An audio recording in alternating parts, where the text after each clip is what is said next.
Welcome to our few moments together on the Parsha. This Shabbos, we have the privilege of reading two Parshios, Chukas and Balak, and thank God we're going to be caught up with Eretz Yisrael, which is this week also reading Parshas Balak.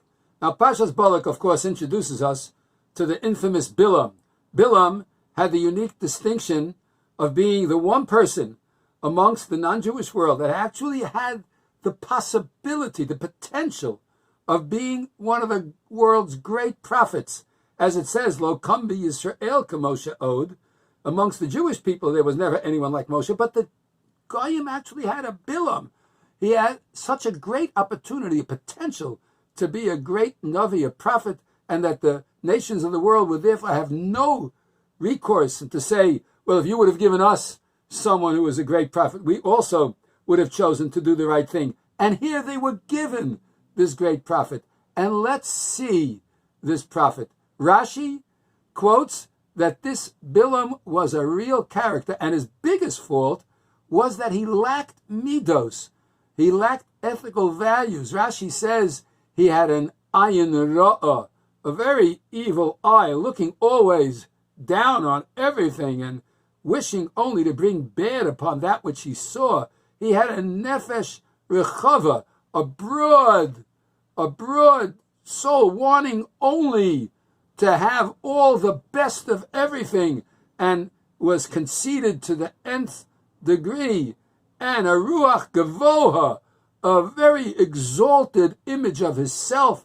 He was so self-centered and conceited, miserable midos, such lowly character traits, thinking of himself as the end-all and be-all, wanting more and more money, more and more pleasure, and looking down on everything. And yet, despite all this, Bilam is the one who says, Matovu oholecha Yaakov, mishkenosecha Yisrael. How goodly are your tents, O Yaakov, your dwelling places, O Israel. Now, we have had opportunity to talk about the fact that we begin the davening with that every single day. And of course, these are the words that Hashem put in the mouth of Bilam, because as Rashi says, we know what he really wanted to do. He wanted to curse the Jewish people and wipe out the goodly tents and dwelling places of the Jewish people.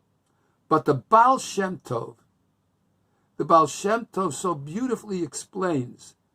Did you notice that it starts out by saying, Matovu ohalecha Yaakov. How goodly are your tents, Jacob, Yaakov. Mishkenosecha, your dwelling places, doesn't talk about Yaakov. It talks about Yisrael. Now, the difference between the name Yaakov and the name Yisrael is Yaakov reminds us of the name of our forefather Yaakov, who held on to the akev, the heel of Esau. He was a bit lowly, behind. He was the one of the heel. Yisrael reminds us of the pasuk in which he got the name Kisorisa im Elokim ve'im anoshim vatuchol, that you fought and are fighting constantly. The Jewish people are fighting with man, and we're striving with God together, and we're victorious.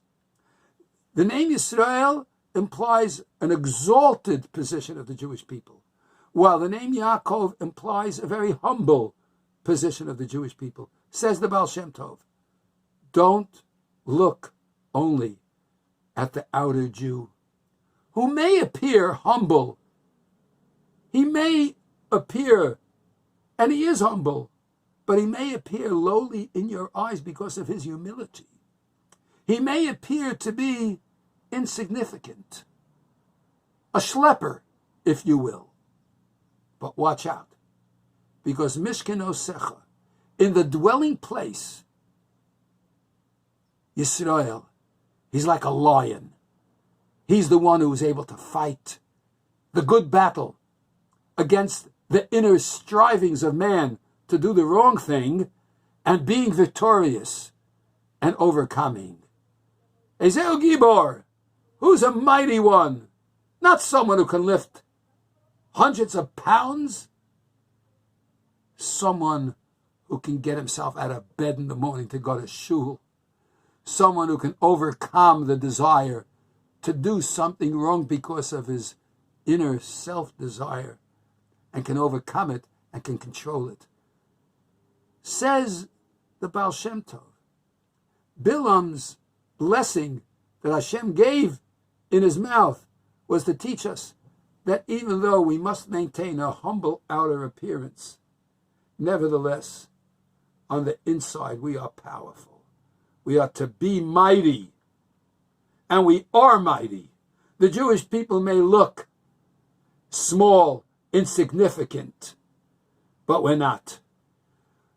We have a mishkan, an inner dwelling place, not only within our individual selves, but in our collective neshama. In the collective neshama of the Jewish people, we are like a lion. And as Rabbi Meir said in Pirkei Avos, Al Tistakel B'Kankan, El B'Mashi Yeshbo, don't look only at the outside. See what's inside. Inside, it may be a humble flask which has the world's best wine. The Jew on the outside may be humble. He may look somewhat lowly to you, but don't underestimate those people. The ones you look at, the ones you look down upon, and the ones you think they're not significant. It's not so. They're very significant. They are like a lion in the Mishkan. On the outside, our abode may be humble, but on the inside, Mishkanosecha Yisrael, we may look on the outside like Yaakov, but on the inside, we're Yisrael. And Yaakov and Yisrael are one and the same. Don't underestimate. Always see the inner side. Al Tistakel B'Kankan, El B'Mashe Yeshbo, says the Baal Shem Tov. That is the nature of the Jewish people. On the outside, you may not recognize the greatness of this individual, but inside it's Mishkanosecha Yisrael. The Jewish people have it on the inside.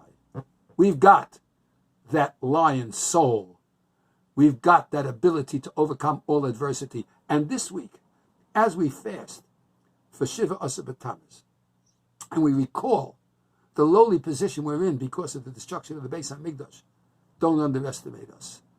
Ultimately, we are the people who can rise again. We are the ones who will see the rebuilding of the Beis HaMikdash speedily in our time, because we are Mishkanosecha Yisrael. We've got the inner goods, the capability of being that which can overcome all adversity. Have a great Shabbos. Have a wonderful Shabbat Shalom Umevarach.